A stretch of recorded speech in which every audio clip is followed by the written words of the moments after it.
ठीक, जोड़ लेंगे दोनों हाथ, करेंगे इष्ट प्रभु की आराधना। ओम नमः सिद्धिभ्यां।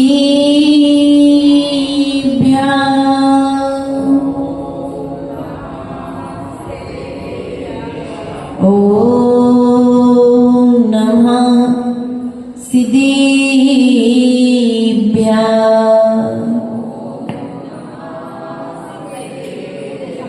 ओम नमः सिद्धिभ्यां।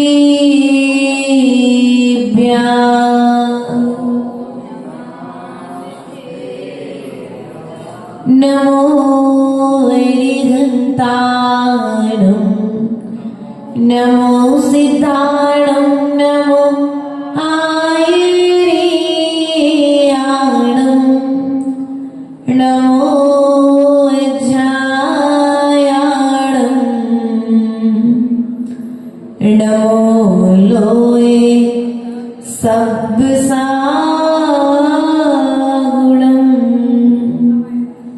वन्दितु सर्वसिद्धि द्रौमचर्मणोपभङ्गैः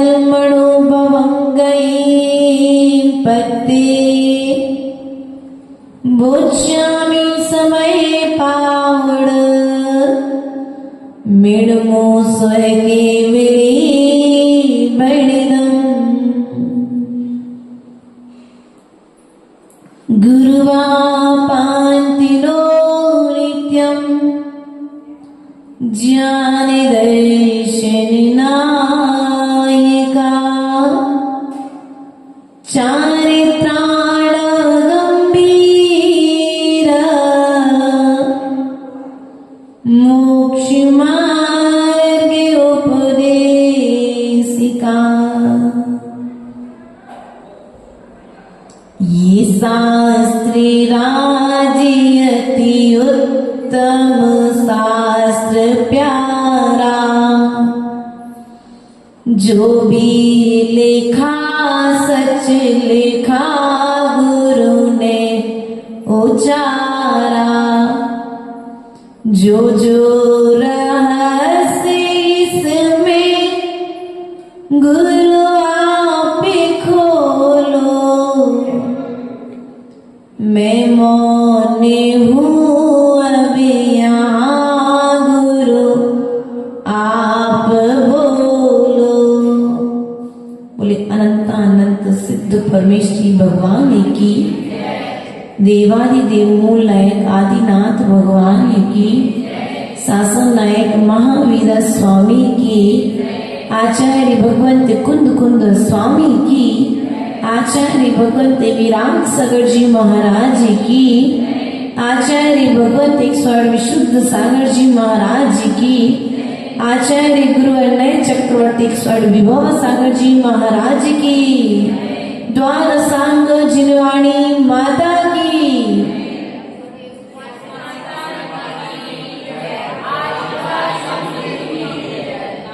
प्रिय आत्मा, आचार्य भगवंत कुंद कुंद स्वामी ने पूर्व की कारिकाओं के माध्यम से मैं एक हूं, मैं नेक हूं, मैं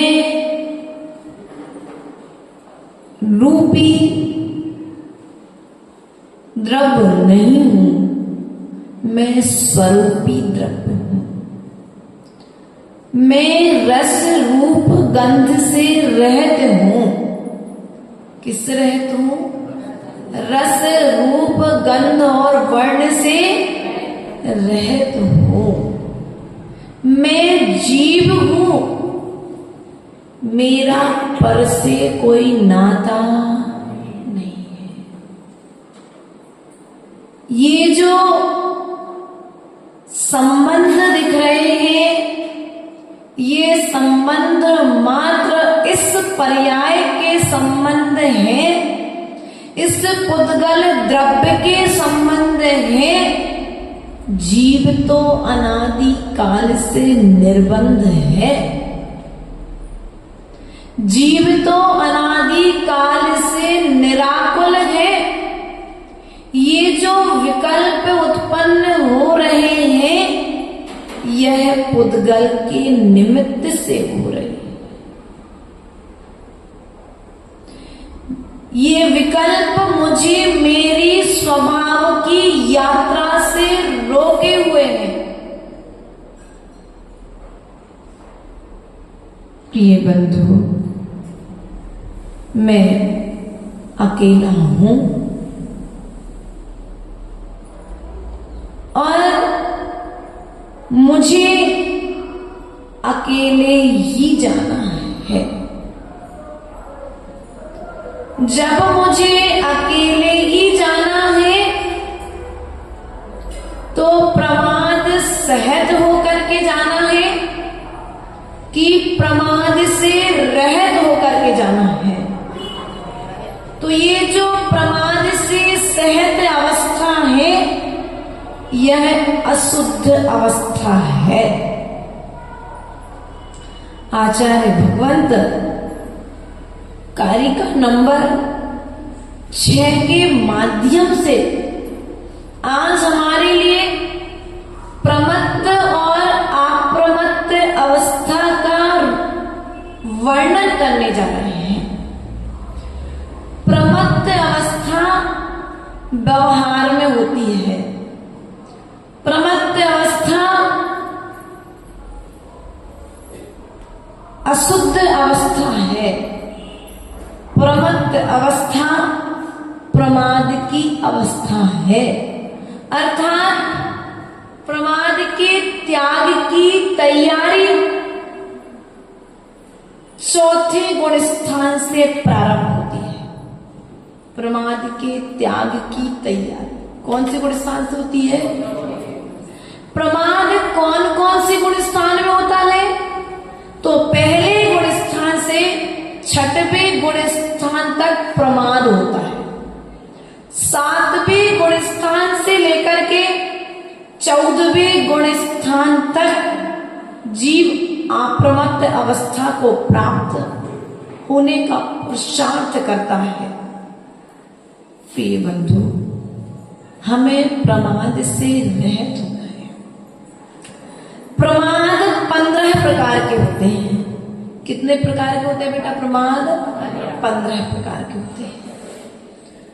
जब दूसरी कारिका में वर्णन चल रहा था तो आचार्य भगवंत ने मिथ्या, अविरति, प्रमाद, कसाय और योग, इनके निमित्त से जीव पापों को बांधता है और इनके त्याग से जीव पापों से निवृत्त हो जाता है। तो हमने आपसे प्रश्न किया था कि वे 15 प्रकार के प्रमाद कौन से हैं? तो आचार्य भगवंत ने कहा 4 प्रकार की विकथा। कौन सी कथा? कौन कौन सी विकथाएं? स्त्री कथा, राज कथा, चोर कथा और भोजन कथा। कौन सी कथा? राज्य कथा, स्त्री कथा, भोजन कथा और एक कौन सी रह गई? चोर कथा। हम क्या करते हैं?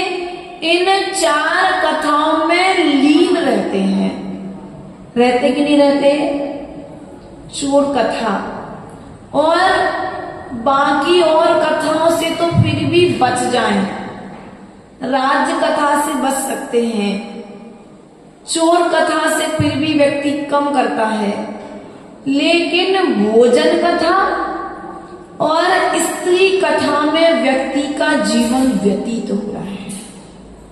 और जब तुम इन 20 कथाओं में लगे हुए हो तो फिर अप्रमत्त अवस्था को प्राप्त कैसे होगे? भोजन कथा प्रारंभ कर दी जाए। अभी थोड़ा सा यदि एरिया पथ प्रतिक्रमण में निकल जाए, कि भोजन में नमक इस प्रकार से डालना चाहिए या मीठा थोड़ा सा इस प्रकार से बनना चाहिए। फिर देखो माताओं का चैप्टर चालू। किसके चौके में क्या बनाता, कैसा बनना है, कैसा बनाना चाहिए, पूरी मास्टरी इनके पास में।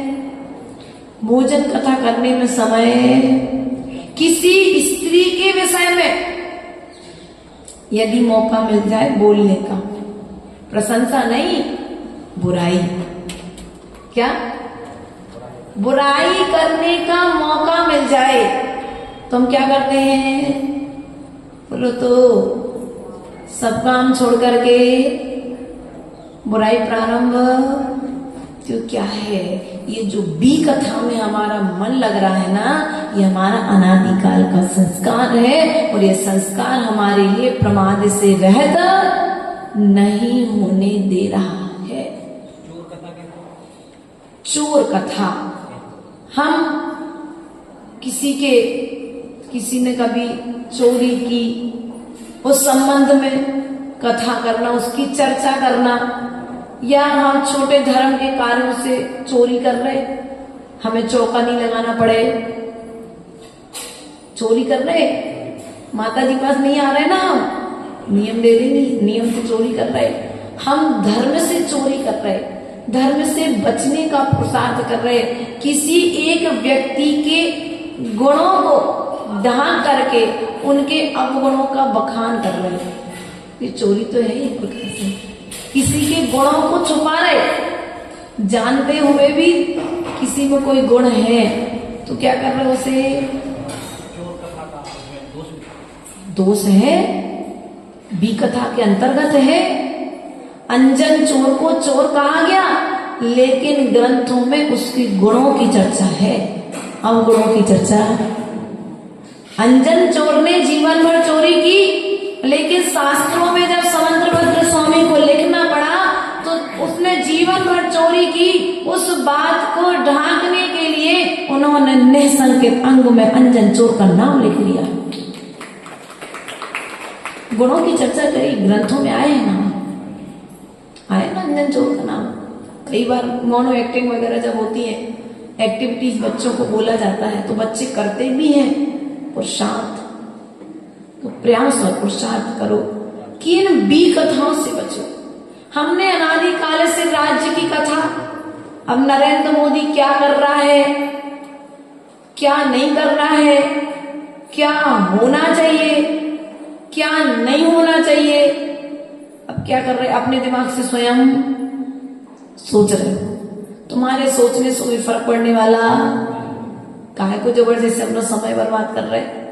जितना समय तुम राज्य के विषय में सोचने के लिए दे रहे हो, यदि किसी पद पर हो तो बात अलग है, क्योंकि वो तुम्हारी व्यवस्था है, तुम्हारा कर्तव्य है। लेकिन सामान्य नागरिक हो और आपको मालूम है आपकी सत्ता वहां तक नहीं है, आपकी पहुंच वहां तक नहीं है, तो फिर बी कथाओं में लग करके अपना समय को बर्बाद क्यों कर रहे हो।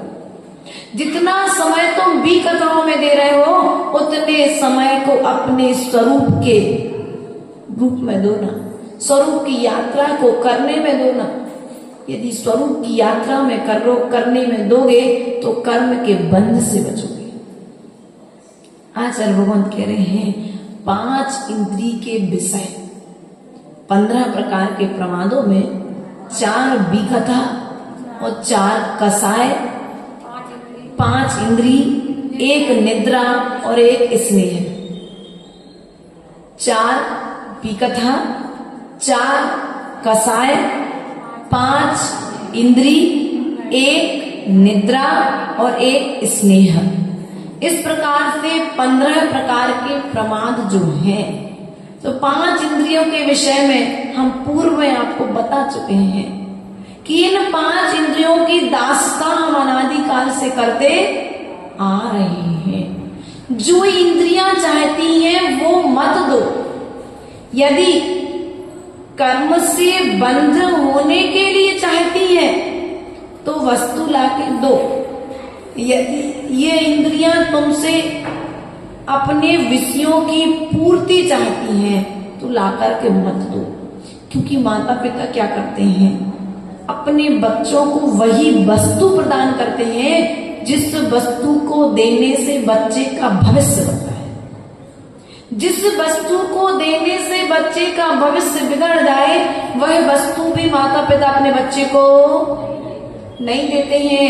उसी तरह से आचार्य भगवत यहाँ पर ये कहते हैं कि जिन वस्तुओं को रखने से, जिन वस्तुओं को ग्रहण करने से, जिन वस्तुओं को लेने से हमें कर्म का बंध हो, उन वस्तुओं को लेना भी नहीं और देना भी।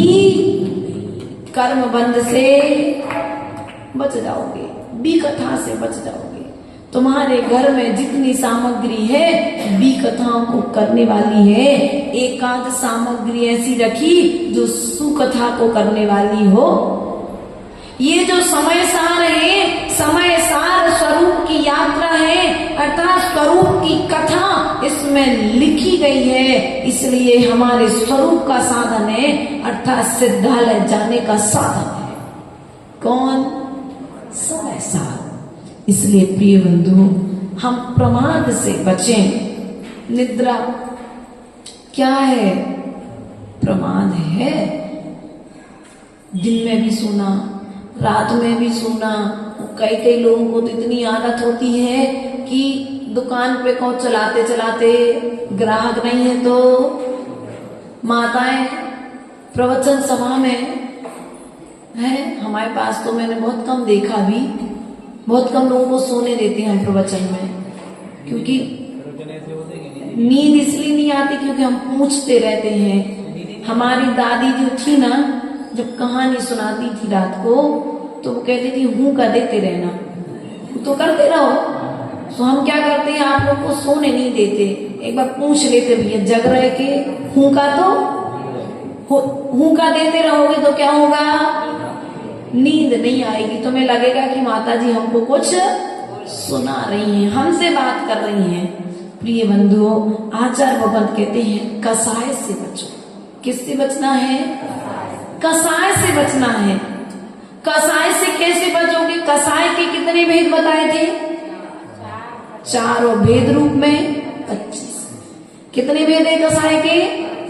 25 भेद हैं। अनंतानुबंधी की 4, क्रोध, मान, माया, लोभ। अनंतानुबंधी की 4, अप्रत्याख्यान की 4, प्रत्याख्यान की 4, संजुलन की 4 और 9 कसाय हास्य, रति, अरति, शोक, भय और जुगुप्सा।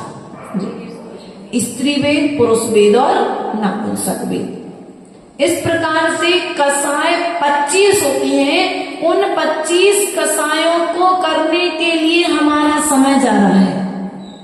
अनंतानुबंधी कसाय सत्ता में बैठी हुई है। अप्रत्याख्यान कसाय है हमारी सत्ता में, जागृत रूप में भी चल रही है। 6 महीने से आगे यदि आपका किसी से बैर चल गया सेंट्रल भैया, तो समझ लो सामने वाले का कुछ नहीं गया, तुम्हारा सब कुछ चला गया। मनीष भैया, चक्रित भैया, सामने वाले का कुछ नहीं गया, तुम्हारा सब कुछ चला गया। क्यों? कसाय तुम्हारे भीतर में है। मारने के भाव तुम्हारे भीतर में है, आए कि नहीं आए?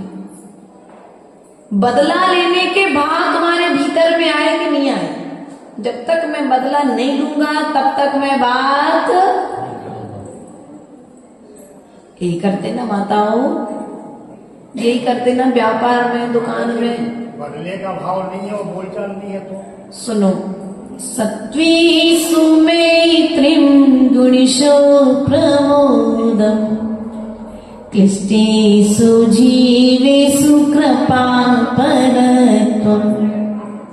माध्यस्ते भावं विपरीते व्रतौ सदा ममात्मा विदधातु देव।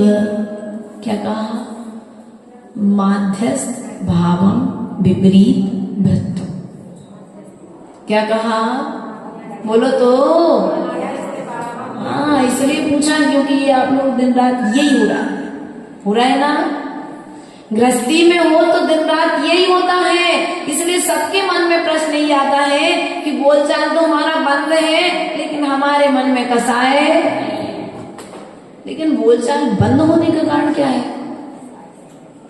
ऐसी बुराई आने वाली सुनो तो, हम क्या कह रहे हैं, आप इस बच्ची को नहीं जानते हैं, ठीक है ना, लेकिन आप इससे बोलते भी नहीं हो। अब विपरीत वृत्ति वाला जो व्यक्ति है सांप की तरह है। कुछ व्यक्ति सांप की तरह भी होते हैं। अपन उन्हें कितना ही दूध रखो वे, इसलिए ऐसे व्यक्तियों के लिए क्या करना है, बोलो तो, दूध रखना बंद करो। अर्थात जितना स्थान तुम अपने उस विरोधी के लिए दे रहे हो, उस विरोधी की अपेक्षा से उतना स्थान तुम भगवान पार्श्वनाथ के लिए तो दो। स्वरूप की यात्रा प्रारंभ हो जाएगी। कसाय से रहित हो जाओगे। किससे रहित होना है? हमारी बुराई नहीं है। एक बार जय जिनेंद्र कर लो, एक बार लड़ाई हो गई, झगड़ा हो गया, कोई संपत्ति के ऊपर से, गृहस्थ जीवन में भाई भाई का चल जाता है, देखा है, हो जाता है, कोई बात नहीं। अनादिकाल के संस्कार है काम भोग और बंध की कथाएं करने के, तो उसमें गलती नहीं है। लेकिन अब क्या करो, एक बार जय जिनेंद्र कर लो, लड़ाई हो गई ना, जय जिनेंद्र कर लो, क्षमा मांग लो और बस निर्विकल्प हो जाए। हमने तो अपनी क्षमा, अब तुमने क्षमा नहीं करी वो तुम्हारी गलती है, तुम बातचीत नहीं कर रहे वो तुम्हारी गलती, लेकिन हमने तो क्षमा मांग करके अपना दिल साफ। अब तुम्हारा मन साधना करने में लगेगा, तुम्हारा मन पूजन करने में लगेगा, तुम्हारा मन भक्ति करने में लगेगा। लेकिन अब जिसने क्षमा नहीं किया है उसका मन सब कुछ करते हुए भी कार्य करने में मन नहीं लगेगा। अर्थात वो पूजन पाठ तो करेगा, स्वाध्याय तो सुनेगा, लेकिन स्वाध्याय सुनते हुए भी वह कर्म का बंद करेगा। क्या उस गोबरीले की गोबर के कीड़े की तरह स्थिति उस जीव की है जो कसाय कर रहा है। जो कसाय से रहित है वह तो जैसे ही मीठा को अपने मुंह में रखेगा उसे तत्काल मीठा का स्वाद आना प्रारंभ हो जाएगा। और जिसके मन में कसाय है, कसाय की डल्ली जिसने रखी हुई है, उसे स्वरूप का आनंद, भक्ति करते हुए भी आनंद नहीं आएगा। प्रिय बंधुओं, कसाय से रहित होने का प्रयास करो। विपरीत वृत्ति वालों से माध्यस्थ हो जाओ। पारसनाथ भगवान ने क्या किया? विपरीत वृत्ति वालों से माध्यस्थ हो गए। क्या हो गए? हमें कसाय नहीं है, लेकिन अब हमने दूरियां बना ली है जिससे हमारे निमित्त से तुम्हें कसाय उत्पन्न ना हो। हम तो ये एक विचार करते हैं कि धन्य है उस जीव का पुण्य जिससे तुम्हारी लड़ाई हुई। माता, वो जीव धन्य है जिससे तुम्हारा झगड़ा हुआ। धन्य क्यों है? झगड़ा हुआ इसलिए धन्य नहीं है कि भगवान पारसनाथ की चर्चा को छोड़ करके आप उस पापी जीव की चर्चा कर रहे हो, उस जीव की चर्चा में समय दे रहे हो। समय सार की चर्चा को छोड़ करके तुम भी कथा सुना रहे हो, हैं? पारसनाथ की बात छोड़ करके तुम उस व्यक्ति की हरकतें बता रहे हो। धन्य है वो जीव, पारसनाथ से बढ़कर हो गया तुम्हारे लिए। कितना तीव्र पुण्य है कि उसकी बुराई की हो चाहे अच्छाई की हो, चर्चा तो कहीं ना कहीं आ रही है ना। मतलब तुमने पारसनाथ से ज्यादा महत्व तुमने किसको दिया? उस इंसान को जो अभी कुछ भी। अब बताओ, जब तुम उस इंसान को, ऐसे इंसान को स्थान दे रहे हो, उसके अवगुणों की चर्चा करके क्या कर रहे हो? अपना मुख स्वयं मलान कर रहे हो, अपने मुख में स्वयं मल भर रहे हो। आचार्य भगवंत ने कहा पद्म पुराण में 3 नंबर के पेज पर, ज्यादा पीछे नहीं है, पढ़ लेना माता जी। और हम लोग पढ़ रहे थे, कुछ दिन पढ़ पाए, फिर स्वास्थ्य की प्रतिकूलता को देखते हुए उस पद्म पुराण में आचार्य भगवंत ने कहा, यदि इस मुख से तीर्थंकर भगवान की देशना निकल रही है तो यह मुख है। यदि मुख से किसी की निंदा, गर्हा, आलोचना यदि हम कर रहे हैं, स्वा की नहीं पर की, स्वा की करोगे तो मुख है, और यदि पर की कर रहे हो तो जिस प्रकार से नर्दा से क्या निकलता है, घर के बाहर मल निकलता है, वह मुख भी नर्दे के समान मल निकालने का साधन। क्या कहा, अब तुम्हारे मुख से यदि तीर्थंकर भगवान की देशना निकल रही है तो तुम्हारा मुख है, वरना तो नर्दे की तरह मल निकालने का एक साधन है। इसलिए प्रिय बंधुओं, हमारे इस मुख से कसाय ना निकल जाए। क्या निकल जाए, किसी के विषय में बुरा ना बोल जाए। हे भगवान, इतनी शक्ति देना कि मेरे मुख से कभी किसी की बुराई, ऐसा निवेदन करते हो भगवान से। यदि तुमने बुराई करना बंद कर दी, दूसरों के दोषों को देखना बंद कर दिया, तो स्वरूप की यात्रा हो जाएगी। स्वरूप की यात्रा करने में समय नहीं लगेगा। प्रमत्त से अप्रमत्त अवस्था की प्राप्ति में समय नहीं लगेगा। दूसरे की बुराई को छोड़ दो।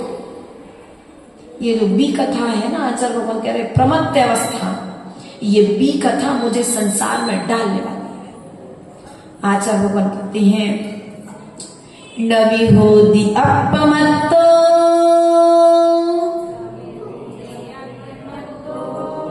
नापमत्तो जान गो दुजो भावो एवं भणन्ति शुद्धम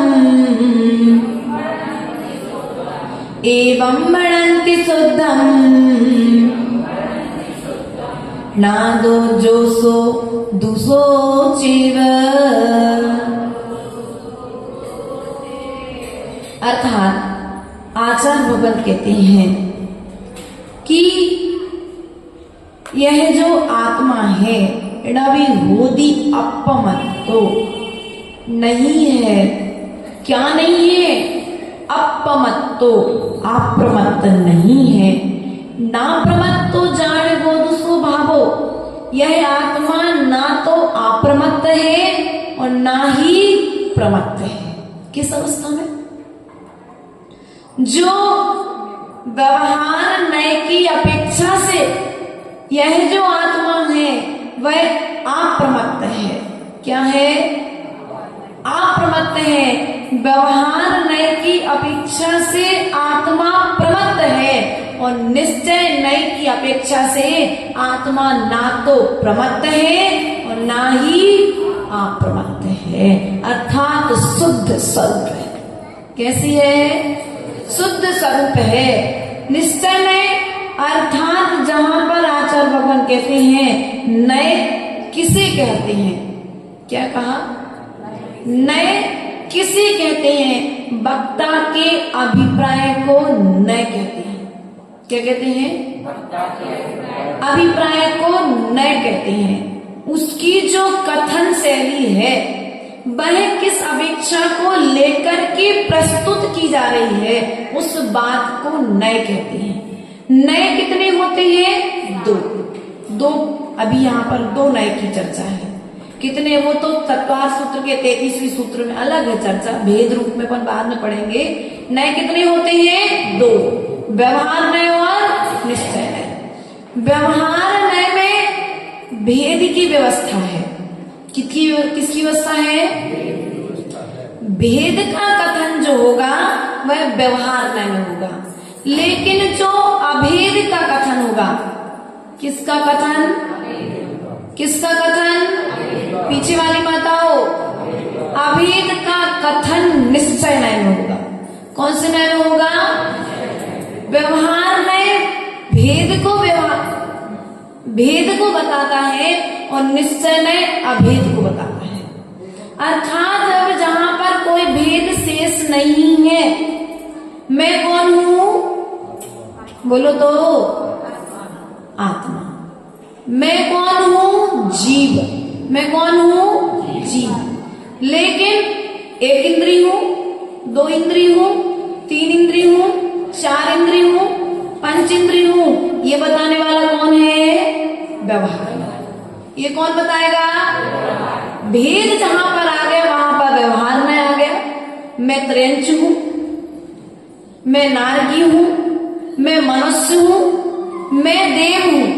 ये जो भेद रूप आया है गति की अपेक्षा से, ये जो इंद्रिय की अपेक्षा से आया है भेद, यह व्यवहार में से आया। किससे आया है? व्यवहार में से। निश्चय में तो मात्र मैं जीव हूं, प्रमत्र और अप्रमत्त से रहत हूं। दादा जो सो दूसो चेवे, अर्थात अब कहा प्रमत्र और अप्रमत्त से रहत आत्मा कैसी है? तो भैया रसगुल्ला खाया? बोलो तो। खाया कि नहीं खाया? कौन सा? छैने का कि मावे का? है?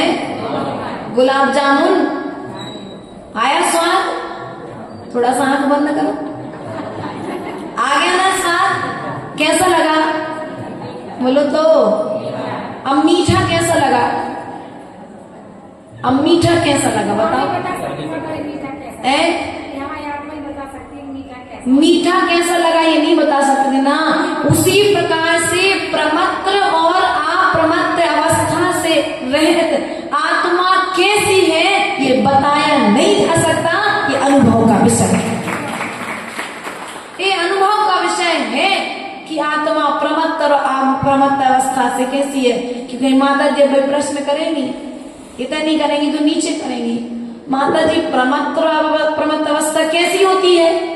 तो जैसे रसगुल्ले का स्वाद बताया नहीं जा सकता, मात्र अनुभव किया जा सकता है, उसी प्रकार से आत्मा प्रमत्त और अप्रमत्त अवस्था को जो प्राप्त है उसे अनुभव किया जा सकता है, उसे शब्दों में बताया नहीं जा सकता है। जो सु दो सो चेवे, जो है सो है। क्या कहा? आत्मा जैसी है सो वैसी है।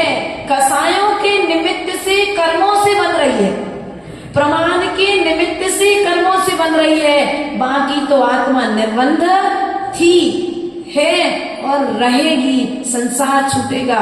पिंजरा खोल दो, पिंजरा खोल दो, तोता को बाहर निकलने में कितना समय लगेगा भैया चक्रेश जी? कितना समय लगेगा? एक एक सेकंड तो फिर भी बहुत बड़ी बात कह रहे। सेकंड से भी यदि छोटा कोई समय होता होगा तो तोता तत्काल। उसी प्रकार से है जीव, जैसे ही कर्म के बंध से रहित होगा तत्काल जाकर के कहाँ बैठेगा? सीधा। एक समय से भी कम समय कहाँ पर लगने वाला है? लेकिन अब मैं इस जीव को कैसे देखूं? आचार्य भगवान कहते ये आत्मा भगवान आत्मा है कि नहीं है? मुझ में भगवान बनने की शक्ति है कि नहीं है? बोलो तो। भैया पीछे वाले मंत्री कहा नहीं, मंत्रणानी के श्रीमान जी, संगठन मंत्री के श्रीमान जी, इस क्या नाम है? समीर भैया है ना। वृक्ष में, बीज में वृक्ष बनने की शक्ति है कि नहीं है? बीज में वृक्ष बनने की शक्ति है कि नहीं है? लेकिन अभी बीज है, वृक्ष आपकी कल्पना में क्या है? बीज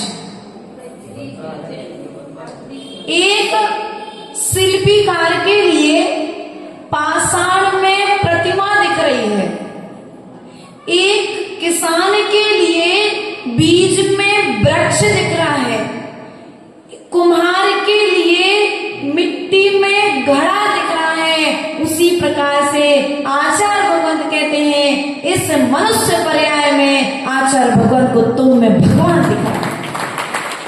प्रत्येक जीव में भगवान के लिए भगवान दिखाई दे रहा है, अर्थात तुम्हारी वह अंतिम अवस्था तुम्हें आज नजर आ रही है, उन्हें आज नजर आ रही है। इसलिए प्रिय बंधुओं, अपने अंतिम स्वरूप को देखो। दूध में घी है, तपाने पर प्रकट होगा। क्या? दूध में घी है, तपाने पर प्रकट होगा।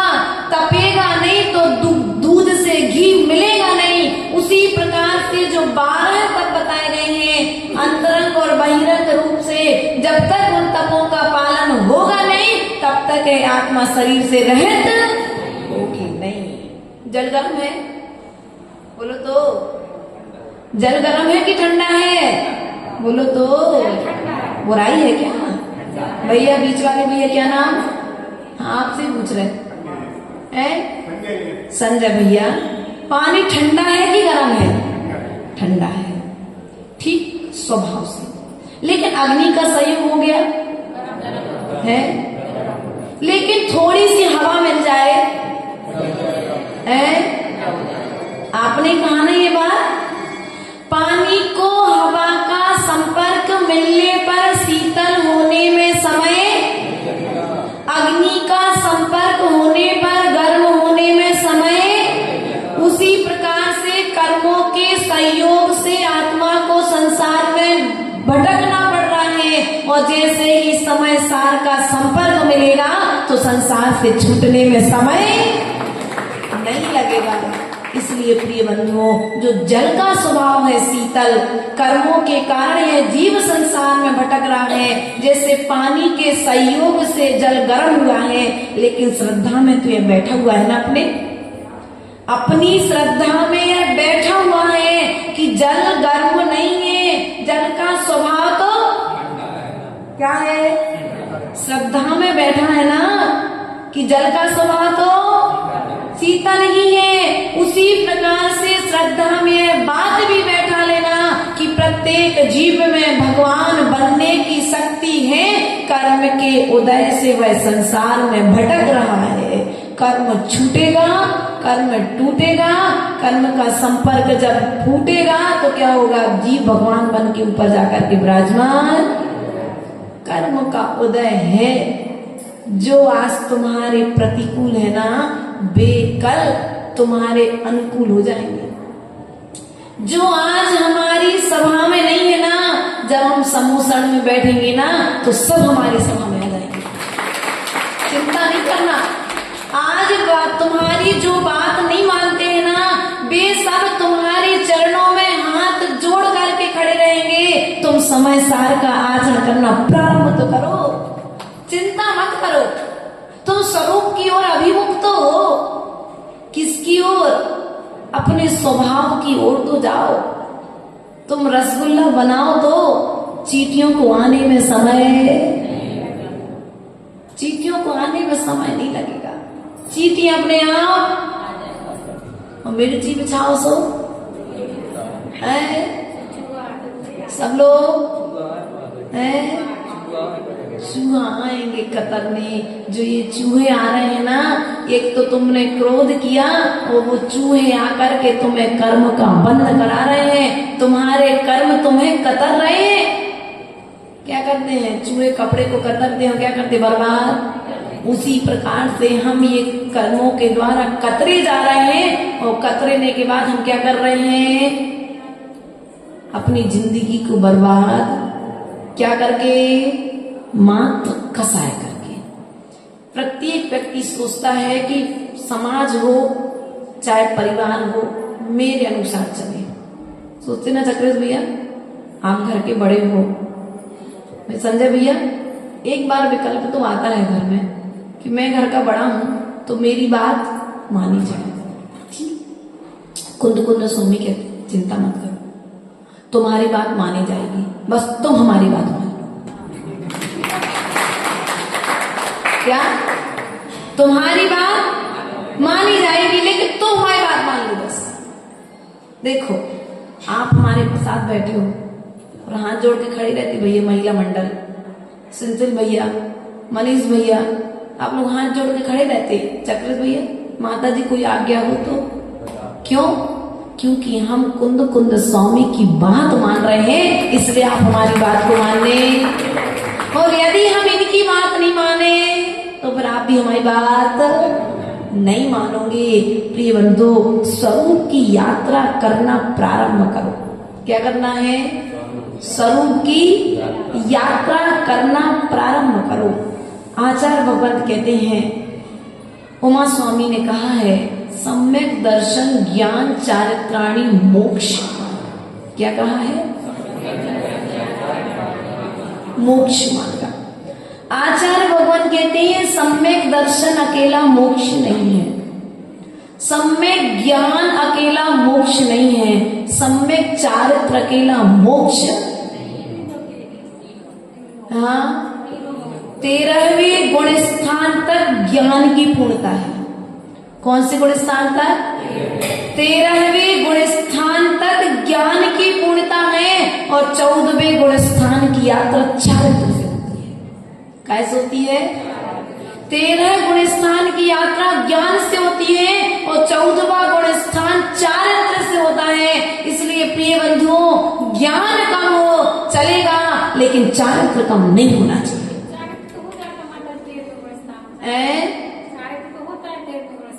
देखो, यदि ज्ञान नहीं हो तो केवल ज्ञान नहीं होगा। चारित्र की पूर्णता 14वें गुण स्थान में होती है। ज्ञान की पूर्णता, पूर्ण ज्ञान कौन से ज्ञान को कहा माता जी? बताओ। पूर्ण ज्ञान कौन सा ज्ञान है? केवल ज्ञान की मति सुत अवधि मना पर्याय। केवल ज्ञान को पूर्ण ज्ञान कहा है। अब केवल ज्ञान होने के पश्चात में अब कोई भी ज्ञान शेष नहीं है। उसी प्रकार से 14वें गुण स्थान में आप पहुंच गए और 14वें गुण स्थान का समय भी कितना है? बोलो, आ ई उ रिरी लिरी। इन शब्दों को बोलने में कितना समय लगा? मुश्किल से कुछ सेकंड, है ना? जितना समय तुम्हें इन शब्दों को बोलने में लगा है, उतना ही समय 14वें गुण स्थान में जीव ठहरता है और ठहर करके सीधा सिद्धार्थ। मात्र इतने से समय, अधिक समय तक। इसलिए जो चारित्र की पूर्णता है वह 14वें गुण स्थान में है और ज्ञान की पूर्णता 13वें गुण स्थान में है। इसलिए ज्ञान की अपेक्षा से चारित्र को महान कहा गया है। किसको महान कहा है?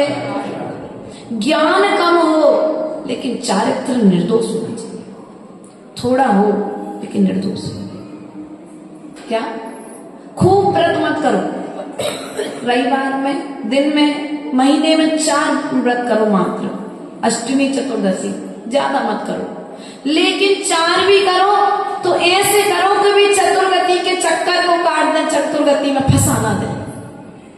अब तुमने तो 14 कर ली और दूसरे के लाने दिन में 17 सुना रहे, तो काय की 14? तुम्हारे निमित्त से घर में संकलेश हो रहा है, तुम्हारे 16 के चक्कर में दूसरा विकल्प।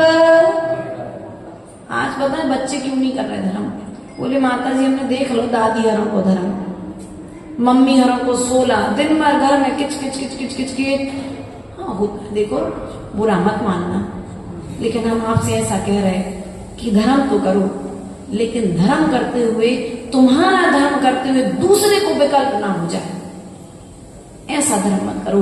यदि तुम्हारे घर में, परिवार में किसी को विकल्प उत्पन्न हो रहा है, या तो इतना धर्म करो कि तुम्हारे अनुसार तुम्हारा परिवार ढल जाए। तुम्हें हाथों में ले ले कि भैया दादी जी को पानी भर के चाहिए, दादी जी को सेंधे नमक का भोजन करना, तो तुम्हें हाथों पे मिले, इतना पुण्य संग्रहित कर लो।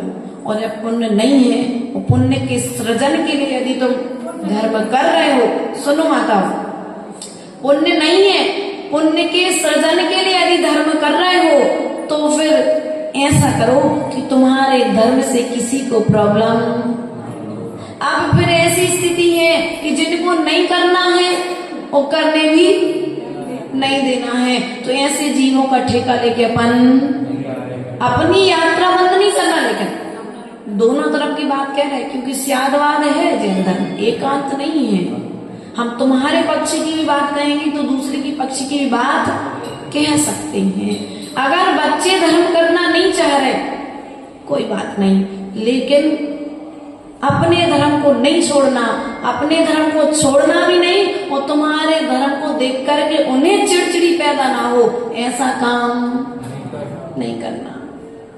प्रिय बंधुओं, स्वरूप की यात्रा तभी संपन्न होगी जब तुम्हारे उपयोग में स्थिरता होगी।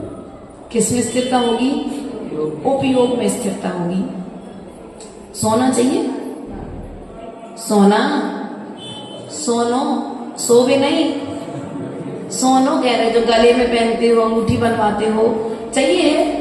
कैसे बनेगा बोलो तो? सोना कैसे बनता है? आचार्य भगवंत कुंद कुंद स्वामी ने समय सार में सोना बनाने की विधि बताई है। पता है? देखो भाई पीछे से आगे आगे सोने की विधि सुनिए।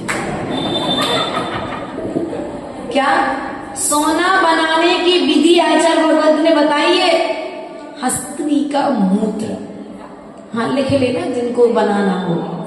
हस्तनी का मूत्र, सीसा, जस्ता, तावा और नागफनी का रस एकत्रित कर मंद अग्नि पर उसे गर्म करो तो क्या होगा? सोना। लेकिन अंत में कह दिया पुण्य होगा। क्या कहा? पुण्य होगा। उसी प्रकार से सम्यक दर्शन, सम्यक ज्ञान और सम्यक चारित्र का मिश्रण करो। क्या करो? सम्यक दर्शन, सम्यक ज्ञान और सम्यक चारित्र का मिश्रण करो। इस मिश्रण के लिए धर्म ध्यान और शुक्ल ध्यान रूपी अग्नि पर तपाओ। यदि पुण्य होगा तो आत्मा सिद्ध बन जाएगी और पुण्य नहीं होगा तो संसार में पुरुषार्थ तो करो, लेकिन पुरुषार्थ तो करना पड़ेगा। बिना पुरुषार्थ के हमें कार्य की सिद्धि होने वाली है क्या? दूध देखा बोलो तो? देखा कि नहीं देखा? दूध सफेद है कि काला है? हाँ सफेद है। आपको यह विश्वास है कि ये जो दूध आपके पास में आया हुआ है, ये दूध में जो पानी है पर पानी अलग है और दूध लेकिन दिख तो मिक्सर है।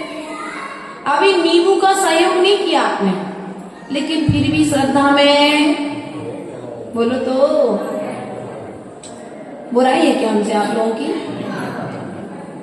दूध अलग है और पानी श्रद्धा में बैठा हुआ कि नहीं बैठा? समीर भैया कहाँ जा रहे हैं? बस हम बंद ही करने बैठ जाओ। क्या कही? दूध अलग है और पानी अलग है। ये श्रद्धा में बैठा हुआ है। दूध वाला कितना भी कहे कि दूध में पानी, लेकिन फिर भी आपकी श्रद्धा में उसी प्रकार से जिस प्रकार से दूध में पानी है, ये बात आपकी श्रद्धा में बैठी हुई है, उसी तरह से शरीर में आत्मा है, शरीर में भगवान बनने की शक्ति है। इस बात को श्रद्धा में बैठा लेना। समय सार का सार यही है। अप्रमत्त अवस्था आपको प्राप्त होने में समय नहीं लगेगा। इन्हीं भावनाओं के साथ में बोले परम पूज्य आचार्य गुरुवर 108 विभव सागर जी महाराज की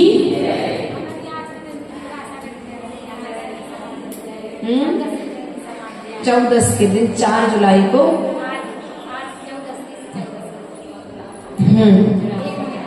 लगभग 1 महीना आचार्य भगवान की समाधि को हो चुका। 5 प्रश्न आपके बीच में प्रस्तुत हैं।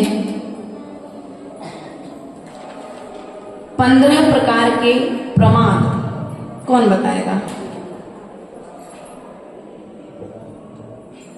भैया आप लोगों में कोई? संजय भैया, दादाजी, क्या नाम दादाजी का? पीछे हम साइड वाली दादाजी, हीरालाल जी। बताएंगे 15 प्रकार के प्रमाद। देखो, यहाँ लेट हो गए तो चल जाएगा, यहाँ यदि तुम लेट हो रहे हो तो वहां भी लेट हो जाओगे, नहीं हो जाओगे। इसलिए कोशिश करो भैया, यहाँ पर लेट नहीं होना चाहिए।